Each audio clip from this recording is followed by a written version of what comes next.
Welcome, ladies and gentlemen, to Integrated Math 2. In today's episode, we will be discussing Chapter 5.2.6, which is the Introduction to Complex Numbers. We will be looking at a different type of number set today, which has evolved through a necessity in mathematics in order to understand certain aspects of quadratics. And so we're going to start with 5-124, and then I'll get into a brief history of different types of numbers. And then we'll talk about where the complex number fits in all of this. And so it says, consider the equation x squared equals 2. It says when you solve x squared equals 2, how many solutions should you get? Well, if we did solve x squared equals 2, knowing the skills we have right now, we would naturally square root each side. And as we saw in the last couple sections when we did the looking inside method, when there was a perfect square on the other side, we knew that the inside of this x could have been either the positive version of the answer or the negative version of the answer, which is why the plus or minus is going to be there, and you end up getting rad 2. So because this could actually be the positive version of rad 2 and the negative version of rad 2, we can sufficiently say that there would be two answers if we were to solve this problem here. And then it would say how many x-intercepts would the graph of f of x equals that have. So if I did f of x equals x squared minus 2. So as we've talked about a lot in class, the notion that every equation has a graphical interpretation.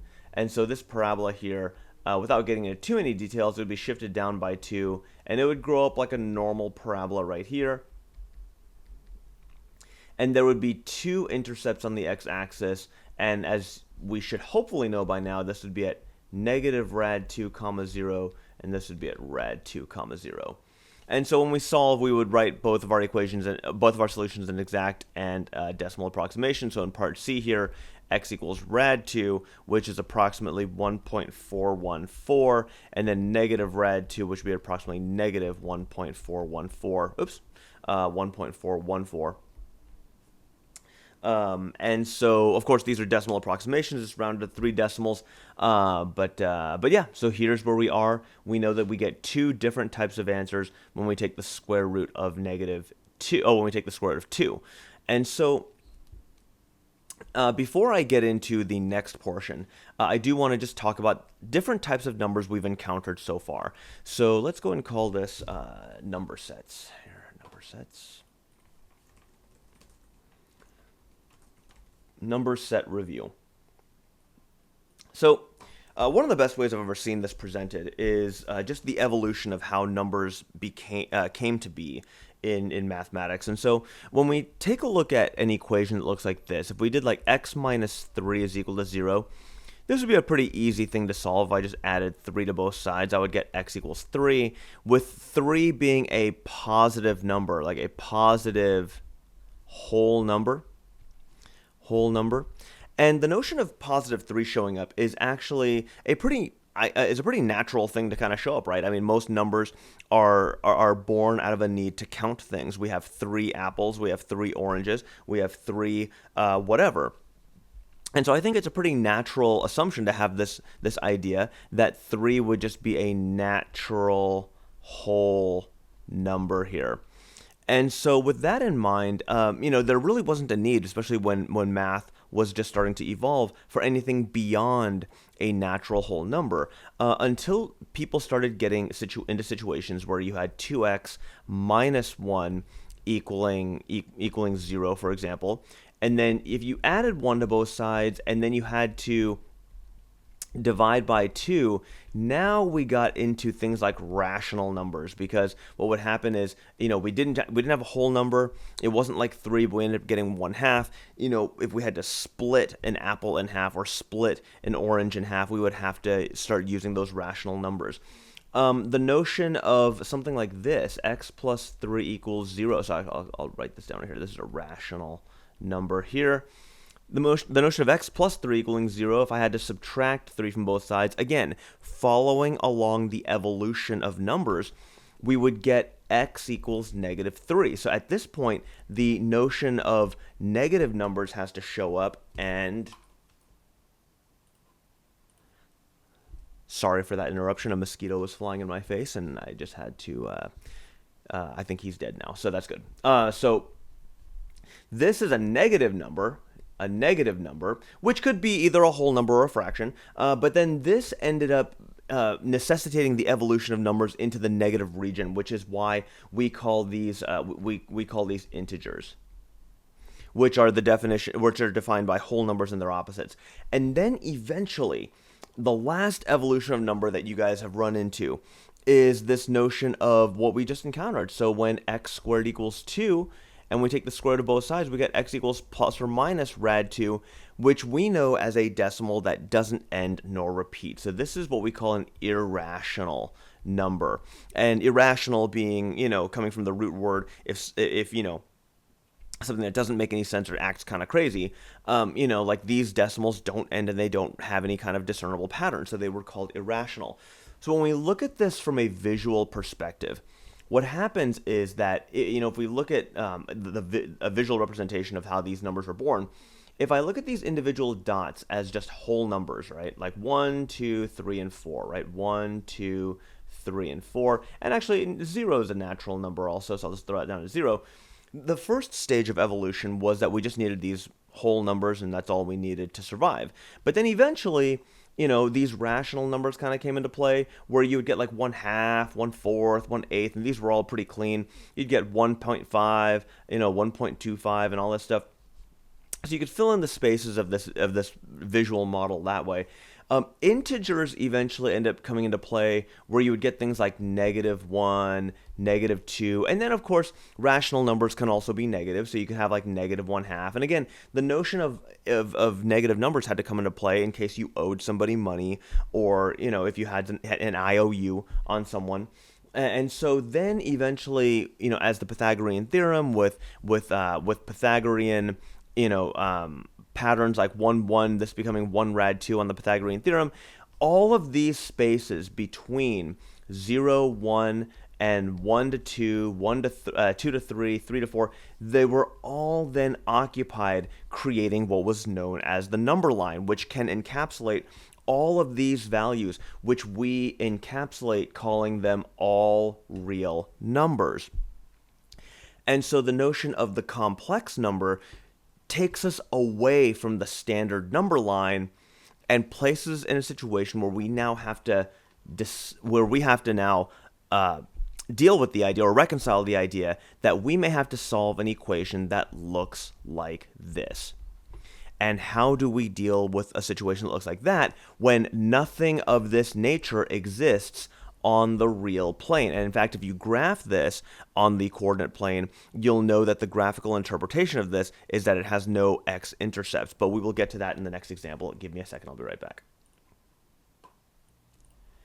In 5-125, mathematicians throughout history have resisted the idea that some equations may not be solvable. Still, it makes sense that x squared plus 1 equals 0, the equation we have up here, cannot be solved because the graph has no x-intercepts. What happens when you try to solve x squared plus 1 equals 0? Well, for up until this point here, we've had to stand behind the idea that we could not take the square root of a negative number. So x equaling plus or minus the square root of -1. We always refer to that, whoops, that's not a approximate equal to sign, that's a arrow. That was always leading us to no solution. And again, it makes sense that it would be no solution because we've been dealing only in real numbers this whole time. And so in order to reconcile the idea of how to deal with imaginary numbers negative numbers inside square roots, what we have to do is we had to evolve the notion of mathematics to account for square roots of negative numbers. And so here in 5-126, they give us a brief introduction to Raphael Bombelli, who invented the imaginary number which happens when you take the square root of -1. One of the other key Italian mathematicians is a mathematician known as Girolamo Cardano, and he was quite instrumental in the notion of the acknowledgement of the imaginary number as well. A lot of it comes from a need to solve a cubic equation. Similar to how we have a quadratic formula, there's also a cubic formula which requires the acknowledgement of the square root of a negative value. And so when this when this number evolved, they decided that it would be called I, and so the square root of -1 is known as I in this case. I standing for an imaginary number, and so back here when I talked about how all of these numbers on this one-dimensional number line represented all the real numbers, the imaginary numbers, what happened was they had to evolve and leave the real plane. And when you get more advanced in mathematics, you'll understand that this will be acknowledged as the real plane, and this will be known as the imaginary plane, where you will then graph your complex numbers, where your real units will go horizontally and your imaginary units will go vertically. That is for a much, much later math class. For now, we will rest with the notion that the square root of -1 is, in fact, I. So this is going to be one of those definitions you're going to want to have to keep in your back pocket here. Likewise, if I was to algebraically manipulate this thing by, say, squaring both sides, I could say, and I'll even leave this thing up here because I want this to be a formalized definition for us. If I said I squared, that would mean we would be taking the square root of -1 and squaring it, and of course these guys would cancel each other out, and you get I squared equals -1. These two definitions, I definitely want you to keep them in your back pocket because we will refer to them very, very often. The reason why the square root of -1 being I is so important is because it allows us now to take square roots of negative values. And so in this case, when it comes to the square root of -4, and if we read all the rest of this exposition here, we can then say that if we look at the square root of -4, that can actually be unconsolidated into the square root of -1 times 4, which can then be broken apart just like how we break down a square root number. That cannot be, that is not a perfect square. We can call it the square root of -1 times the square root of 4, and now we actually know both of these ideas because the square root of 4 is 2, and the square root of -1, as we just seen in the evolution of mathematical numbers, is I. And so that allows us to take the square roots of negative values successfully. So with B in mind, we can say then that 2I times 3I, we will now multiply those guys together to get 6 and then I squared. And from this definition here, we can say that I squared is -1. So 6 times -1 is -6. And then from here, we'll just keep on going down the chain here. So this is -5 times 2I squared. So if I do 2I entirely squared, I'm going to get 4I squared like that.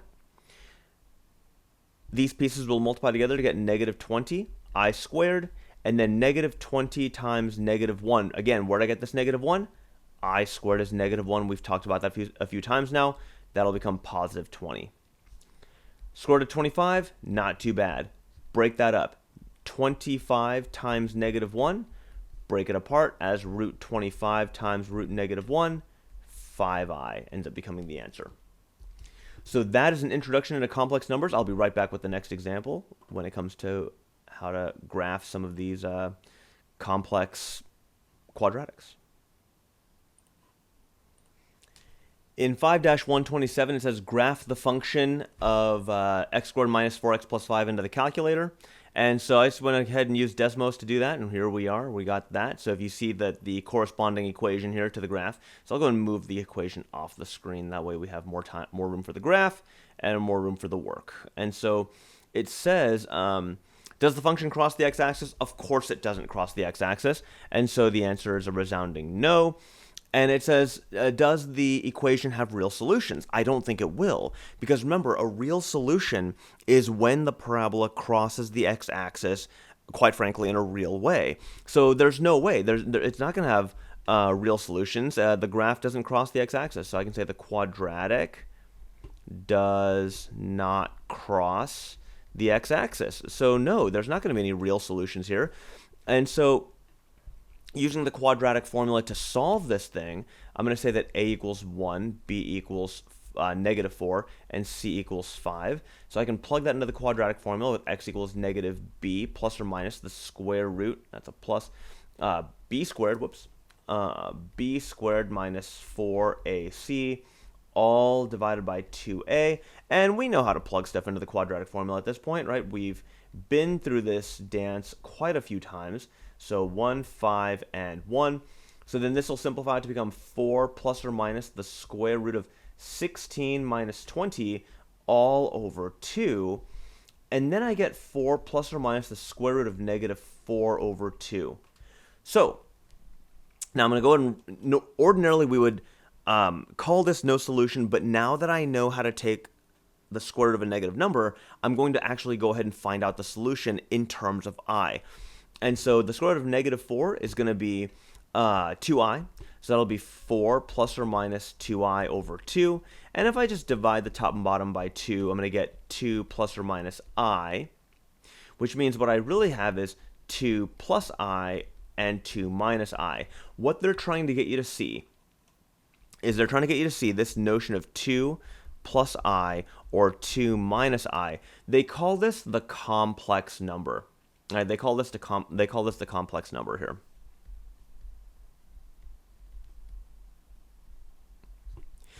And so it's complex because what it has is it has a real component and an imaginary component. So I'm going to go and call this will be the real component. This is the imaginary component. And so, and it's complex. Again, if you look back at the diagram that I had here, if you were to do 2 plus I on the, if this was the real plane and this was the imaginary plane, you would go to the right by 2 and you'd go up by 1, and it's 1 because this is technically 1i, and this would be your point here. It would be 2 plus 1i, and this would be how you reach that point right there. Again, that's few math classes down the line for you guys. For now, we're just kind of getting our feet wet with this introduction into complex numbers. And now it says, check your solutions by plugging by substituting it into the equation for x and simplifying the result. Let's go ahead and do that. So the original equation was not y equals, but x squared plus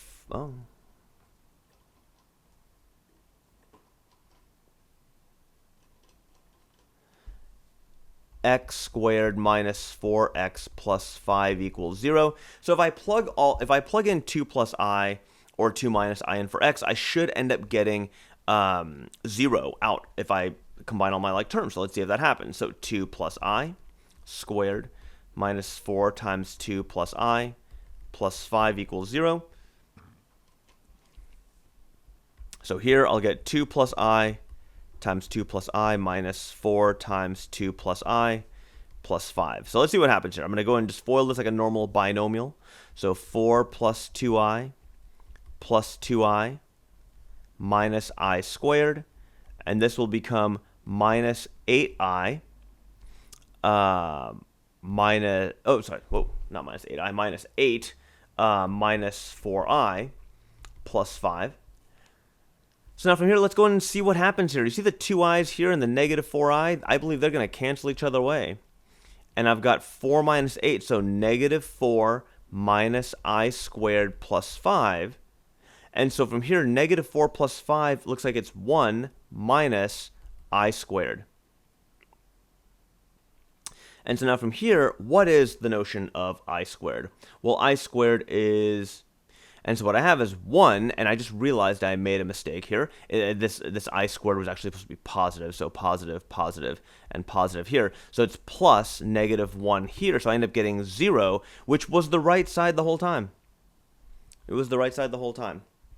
And so if you do it again with 2 minus I, you will end up getting the same result. And I would encourage you to give that a whirl just to make sure that you get the same thing back, and you will. Meanwhile, I'm going to move on to the next example here, and we will do it.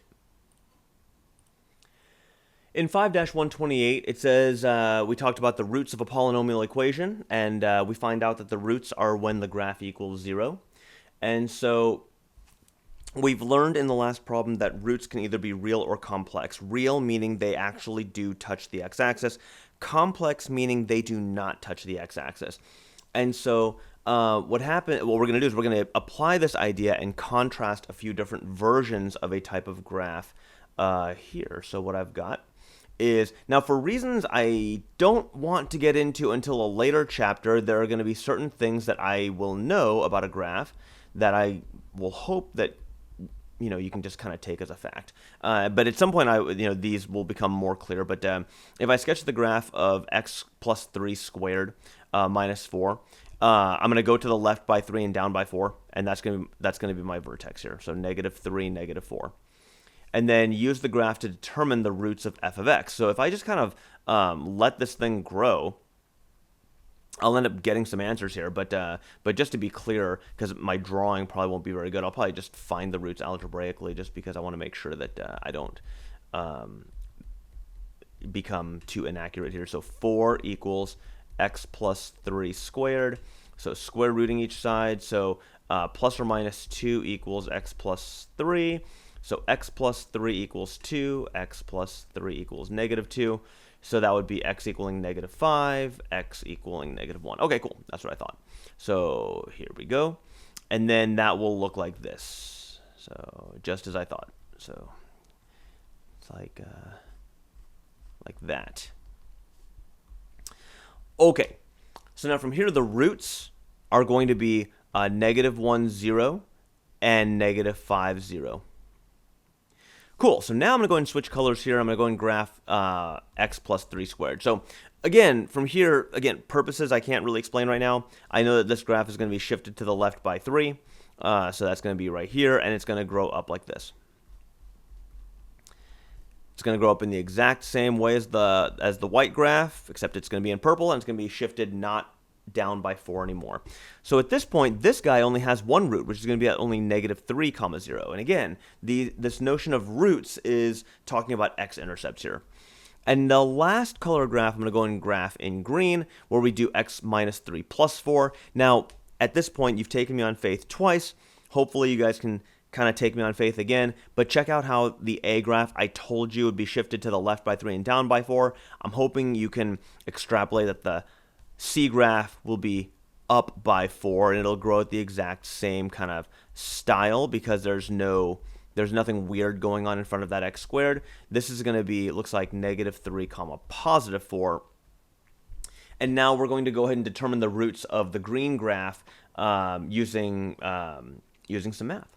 So that's going to be 0 equals x plus 3 squared plus 4. Let's go ahead and subtract 4 from either side. And again, we're just trying to find out the roots of this graph here. And the roots can either be real or complex. And in this case, they're definitely going to be complex, because I'm taking the square root of -4. The square root of -4 is going to be plus or minus 2i equals x plus 3.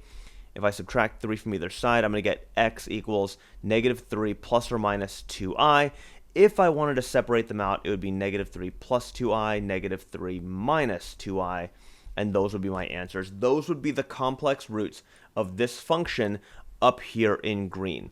And so when we talk about the relationship between the graphs of parabolas and the kinds of roots they have, what they want us to determine is how does the roots, how are they affected by the answers? And so what we can say, and I'll just go and do this in yellow, we can say for E,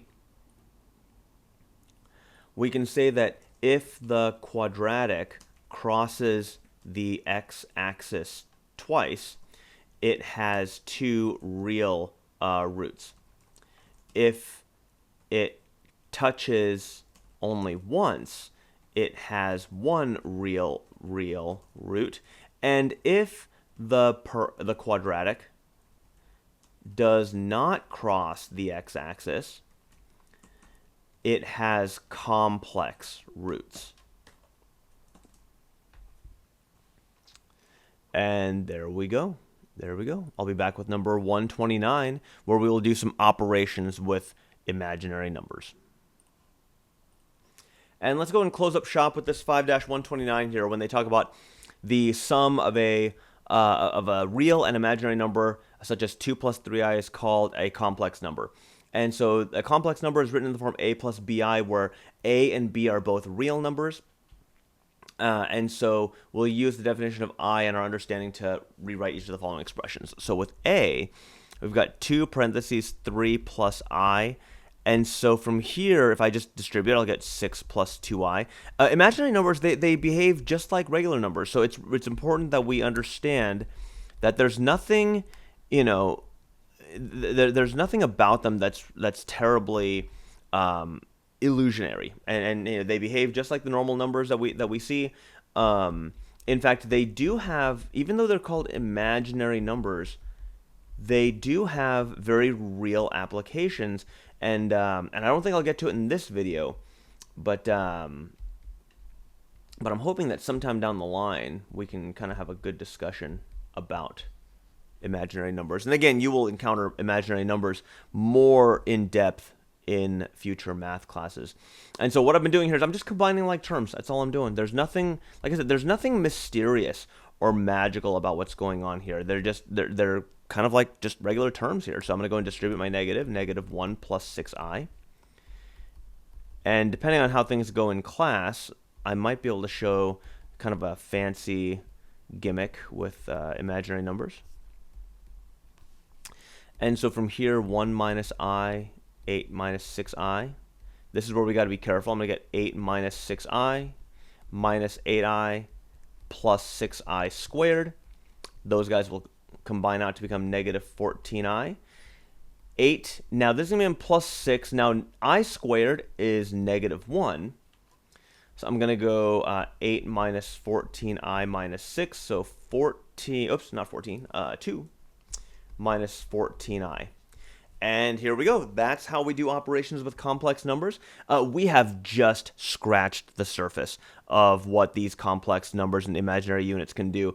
And so it's just to get your feet wet. That way you guys know that it's a thing. You will cover them in much more detail in future math classes, beyond what you would learn at the high school level. So hopefully the introduction was good enough for you. As always, please leave comments or questions in the comments area. Thank you for taking this journey with me into a brand new style of number, and I'm hoping you understood the evolution of how that number came to be and why it was necessary. I will see you all in the next episode.